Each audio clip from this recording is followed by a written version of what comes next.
Assalamualaikum warahmatullahi wabarakatuh. Perkenalkan, nama saya Sarah Wulandari, nomor pokok mahasiswa 206410667. Baiklah, saya kali ini akan menjelaskan tentang perbedaan individual, kecerdasan, dan kepribadian. Pengertian kecerdasan. Apa sih kecerdasan itu? Kecerdasan itu adalah perihal cerdas, kesempurnaan akal budi manusia. Kata kecerdasan ini diambil dari akar kata cerdas. Menurut Kamus Besar Bahasa Indonesia, cerdas berarti sempurna perkembangan akal budi seseorang untuk berpikir, mengerti, tajam pikiran, dan sempurna pertumbuhan tubuhnya. Howard Gardner mendefinisikan kecerdasan itu adalah 1. Kemampuan untuk memecahkan suatu masalah. 2. Kemampuan untuk menciptakan masalah baru untuk dipecahkan. 3. Kemampuan untuk menciptakan suatu atau menawarkan suatu pelayanan yang berharga dalam suatu kebudayaan masyarakat. Jenis-jenis kecerdasan. Kecerdasan linguistik. Kecerdasan linguistik adalah kecerdasan dalam mengolah kata yang kemampuan untuk menggunakan kata-kata secara efektif, baik secara lisan maupun tulisan. Kecerdasan ini mencakup kepekaan terhadap arti kata, urutan kata, suara, ritme, dan intonasi dari kata yang diucapkan, termasuk kemampuan untuk mengerti kekuatan kata dalam mengubah kondisi pikiran dan menyampaikan informasi. Kecerdasan linguistik merupakan kecerdasan para jurnalis, juru cerita, penyair, dan pengacara. Kecerdasan logika matematika. Kecerdasan logika matematika ialah kecerdasan dalam hal angka dan logika, yaitu kemampuan seseorang dalam memecahkan masalah. Ia mampu memikirkan dan menyusun solusi atau jalan keluar dengan urutan yang logis atau masuk akal. Ia suka angka, urutan, logika, dan keteraturan. Ia mengerti pola hubungan. Ia mampu melakukan proses berpikir deduktif dan induktif. Proses berpikir deduktif artinya cara berpikir dari hal-hal yang besar kepada hal-hal yang kecil. Proses berpikir induktif artinya cara berpikir dari hal-hal yang kecil kepada hal-hal yang besar. Kecerdasan logika matematika merupakan kecerdasan yang dimiliki para ilmuwan akuntan dan pemrograman komputer. Kecerdasan visual dan spasial. Kecerdasan visual dan spasial adalah kemampuan untuk melihat dan mengamati di dunia visual dan spasial secara akurat atau cermat. Visual artinya gambar, spasial yaitu hal-hal yang berkenaan dengan ruang atau tempat. Kecerdasan ini melibatkan kesadaran akan warna, garis, bentuk, ruang, ukuran, dan juga hubungan di antara elemen-elemen tersebut. Kecerdasan ini juga melibatkan kemampuan untuk melihat objek dari berbagai sudut pandang. Kecerdasan visual spasial merupakan kecerdasan para arsitek, fotografer, artis, pilot, dan insinyur mesin. Kecerdasan musikal.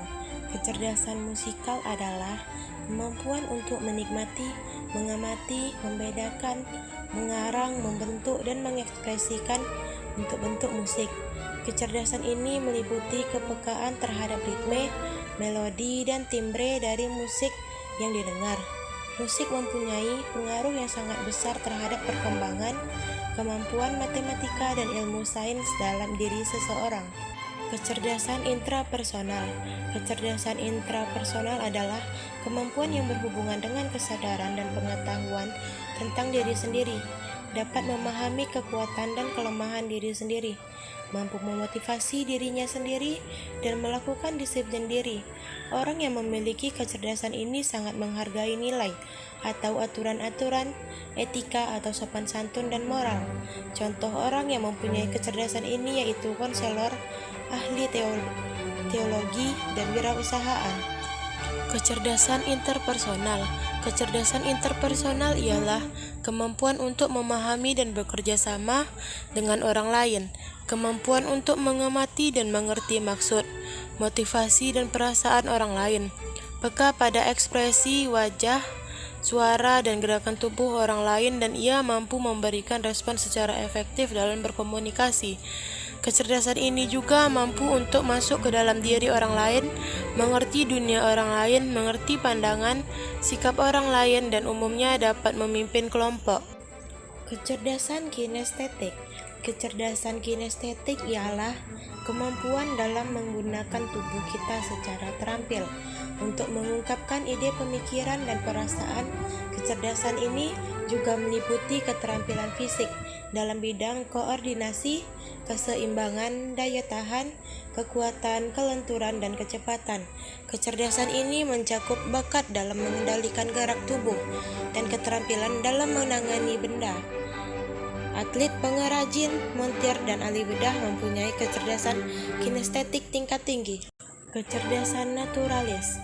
Kecerdasan naturalis adalah kemampuan untuk mengenali, membedakan, mengungkapkan, dan membuat kategori terhadap apa yang dijumpai di alam maupun lingkungan.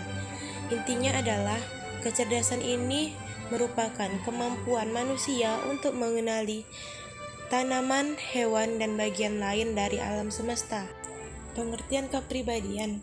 Kepribadian atau personality bukan sebagai bakat kodrat, melainkan terbentuk oleh proses sosialisasi. Kepribadian merupakan kecenderungan psikologis seseorang untuk melakukan tingkah laku sosial tertentu, baik berupa perasaan, berpikir, bersikap, dan berkehendak maupun perbuatan.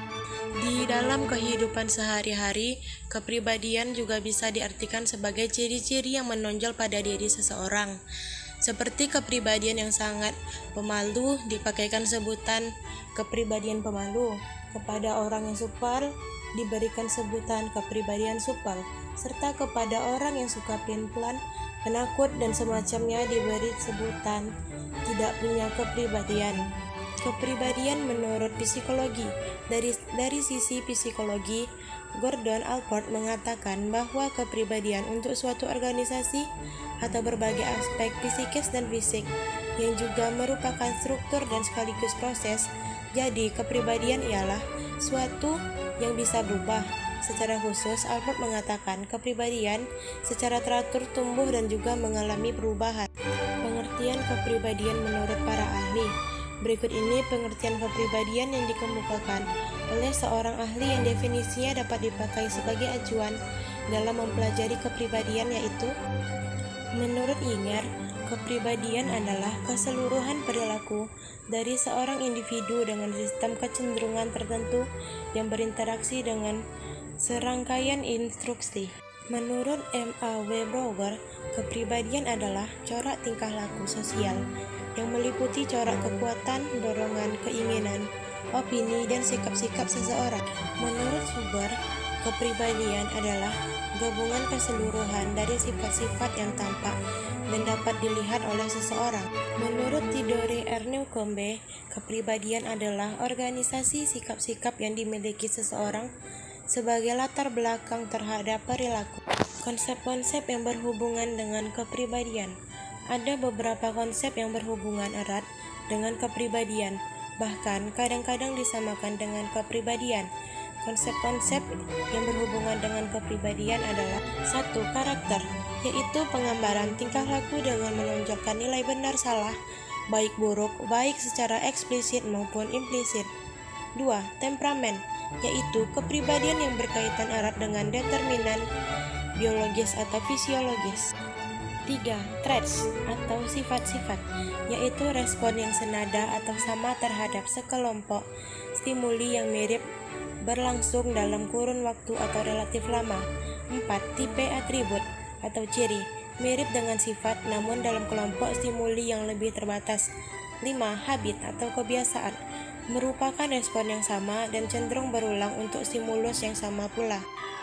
Ciri kepribadian. Para ahli sepertinya masih beragam dalam memberikan rumusan terhadap kepribadian. Dalam penelitian kepustakaan yang sudah dilakukan oleh Gordon W. Allport, menemukan sekitar 50 definisi terhadap kepribadian yang berbeda-beda. Dari studi yang telah dilakukan, akhirnya dia menemukan satu rumusan terhadap kepribadian yang lebih lengkap. Menurut pendapat dia, bahwa kepribadian ialah organisasi yang dinamis pada diri setiap orang sebagai sistem fisik yang menentukan cara unik dalam menyesuaikan diri pada lingkungan. Kata kunci pada pengertian kepribadian ialah penyesuaian diri. Kepribadian yang sehat. 1. Memiliki kemampuan dalam diri sendiri secara realistik, bisa menilai diri apa adanya terhadap kelebihan dan kekurangannya secara fisik, pengetahuan, keterampilan, dan sebagainya. 2. Bisa menilai situasi secara realistik dan juga dapat menghadapi segala keadaan dalam kehidupan yang dialaminya secara realistik dan bisa menerima secara wajar, tidak mengharapkan kondisi kehidupan itu sebagai sesuatu yang begitu sempurna. 3. Memiliki kemampuan dalam menilai prestasi yang diperoleh secara realistik, bisa menilai keberhasilan yang didapatnya dan mereaksinya secara rasional, tidak menjadi sombong, angkuh, atau mengalami superiority kompleks jika mendapatkan prestasi yang lebih tinggi atau kesuksesan dalam hidup. 4. Dapat menerima tanggung jawab. Dia memiliki keyakinan terhadap kemampuannya untuk mengatasi masalah dalam kehidupan yang dihadapinya. 5. Kemandirian.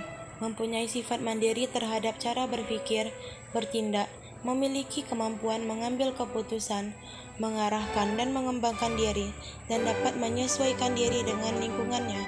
Kepribadian yang tidak sehat. Pertama, mudah marah atau tersinggung, menunjukkan kekhawatiran dan kecemasan. Kedua, sering merasa tertekan atau stres atau depresi. Ketiga, bersikap kejam atau senang mengganggu orang lain yang usianya lebih muda atau terhadap binatang. Keempat, ketidakmampuan untuk menghindar dari perilaku menyimpang meskipun sudah diperingati atau dihukum. Kelima, kebiasaan berbohong. 6. Hiperaktif. Ketujuh, bersikap memusuhi semua bentuk otoritas. Ke-8, senang mengkritik atau mencemooh orang lain.